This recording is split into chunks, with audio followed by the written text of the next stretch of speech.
Okay, so I'm gonna show you guys how to set up a flexible grid. Okay, so that we could put multiple charts on one screen. This is good if you have one large monitor at your home desktop, or it can also be done on your laptop. Okay, even though your laptop screen is small, it's still possible. I've done it on my MacBook Pro, so it works. Okay, so this is our regular trading screen. Um, okay, where we have our active trader and all that stuff. Okay, so what we're gonna do is we're gonna go to charts, okay, and we're gonna select flexible grid. Okay, by default it's gonna open to multiple screens like this, and you might see something pretty similar.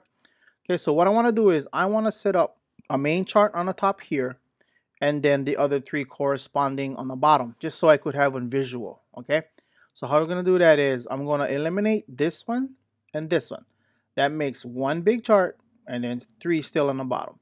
Okay, so I'm gonna go over here on the settings. I'm gonna deselect customize grid, and that takes away all that.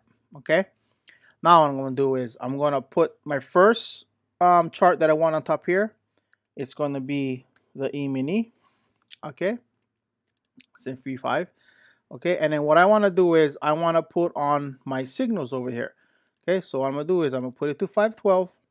I'm gonna go to style, load. Okay, and then I got my signals. Okay, and then of course we got the active trader over here and whatnot. Okay, we can leave that open.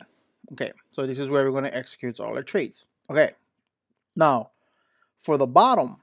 Okay, now that I have the 512 here.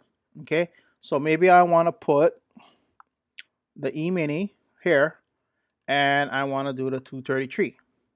Okay, now we can put these or not. Okay, so if we do, we're gonna go load there. Okay, still visible, right?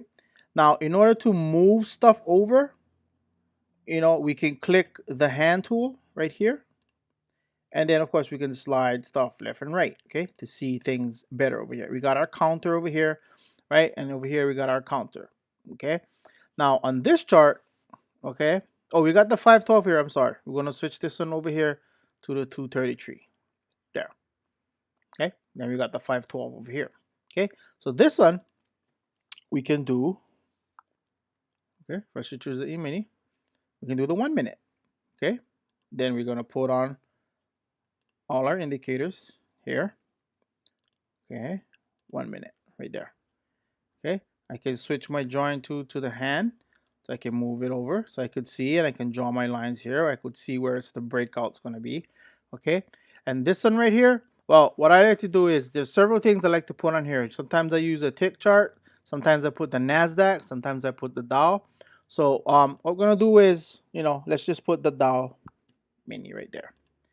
Okay, and then we're going to load the charts on top here. Yeah, this is the Dow Jones Mini. Okay, so now on the trading day, while I'm visually watching this, okay, here, this is the 512. I can also see what's happening on the 233 and the 1 minute.